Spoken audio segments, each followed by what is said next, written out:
Hola, hoy hablaremos sobre la putrexina y la enfermedad de aciduria orótica hereditaria tipo 2.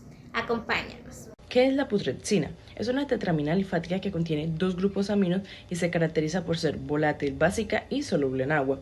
Este compuesto es maloliente y se produce cuando los aminoácidos se descomponen en cuerpos muertos o en descomposición, y también se pueden encontrar pequeñas cantidades en células vivas y se forma por la descarboxilación de la ornitina y la arginina. Siguiendo con las funciones biológicas claves de la putrexina, como primero, que ayuda con el crecimiento y proliferación celular, ya que éstas intervienen en la estabilización de los ácidos nucleicos, como lo son el ADN y el ARN, y facilitan su síntesis proteica. Seguimos, como segundo, tenemos la regulación del ciclo celular, como lo son la replicación del ADN y la mitosis, y ayuda también al mantenimiento de los tejidos en la cicatrización.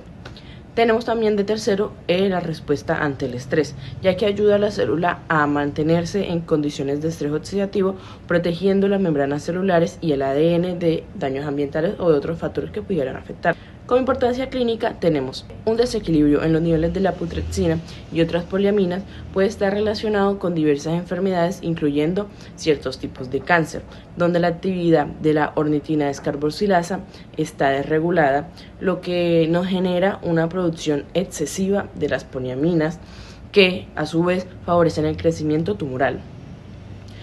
El conjunto de estas funciones demuestra la importancia de la putrexina en la biología celular y en la homeostasis de los organismos.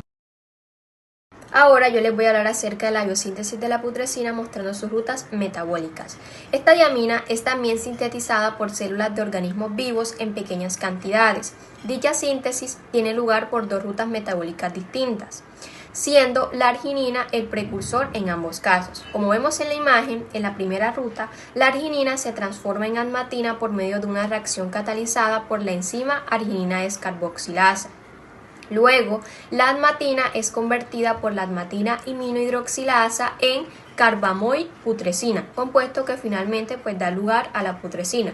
Ahora, en la segunda ruta, como observan, la arginina se transforma en ornitina, la cual sufre una descarboxilación por medio de la ornitina descarboxilasa, siendo convertida en putrescina. De acuerdo a sus enzimas principales y cofactores, en la primera ruta la enzima principal es la arginina descarboxilasa y su cofactor en este caso es el piridoxidal 5-fosfato.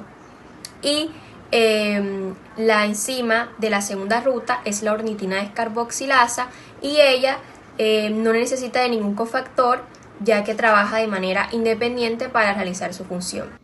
Hay algunos factores que pueden inducir la síntesis de putrexina, como por ejemplo factores ambientales como el estrés abiótico, la salinidad o la sequía, que aumentan la síntesis de putrexina como mecanismo de defensa. Esta respuesta ayuda a estabilizar las membranas celulares y proteger contra el daño oxidativo. Por el contrario, hay factores que inhiben su síntesis, como lo son la retroalimentación negativa por poliaminas, ya que la acumulación de poliaminas como la espermidina y la espermina inhiben la actividad de la ornitina carboxilasa, regulando la producción de putrexina.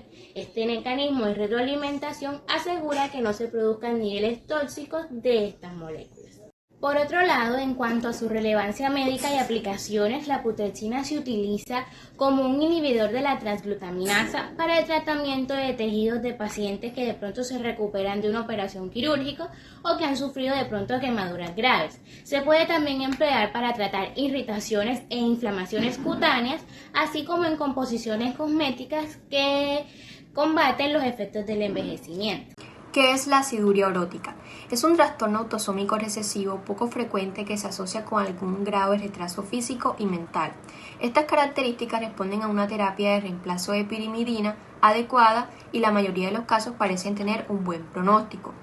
La aciduria orótica puede ser de dos tipos. En este caso yo les voy a hablar acerca de la aciduria orótica hereditaria tipo 2. De acuerdo a esto, en el año 1969 identificaron un caso de aciduria orótica en el que solo se propuso que una enzima, en este caso la orotidina 5-fosfato descarboxilasa, era defectuosa. La herencia recesiva fue apoyada por la actividad enzimática intermedia o la excreción urinaria de ácido orótico en la madre y el hermano del paciente, y probablemente en el padre. la actividad de la oritidina 5'-pirofosforilasa aumentó. Este caso había sido clasificado como aciduria orótica tipo 2, en donde el gen afectado es UMPS, que codifica la enzima uridina monofosfato sintasa, situado en el brazo largo del cromosoma 3. Vamos a continuar con el mecanismo bioquímico de la acidura orótica hereditaria.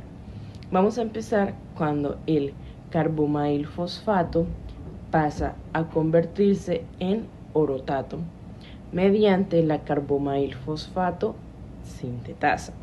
Luego seguimos cuando ya tenemos el orotato y va a pasar a convertirse a 4,5-dihidroorotato mediante la orotato deshidrogenasa, o también llamada ODC.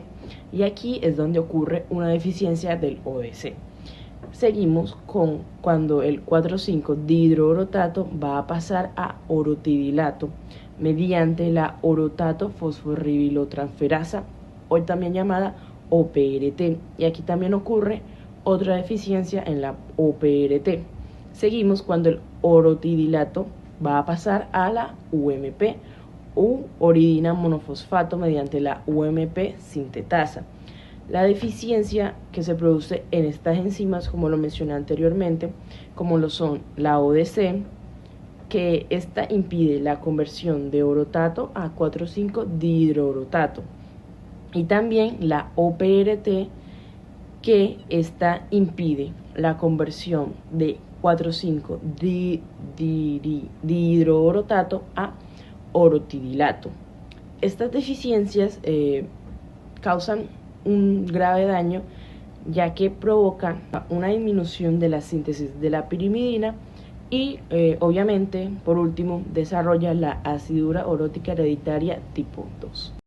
Esta enfermedad se caracteriza por un retraso en el crecimiento, retraso mental, anemia megaloblástica, que es muy común en estos pacientes. Algo que también se llama azotemia, que son niveles elevados de urea y otros compuestos de nitrógeno en la sangre.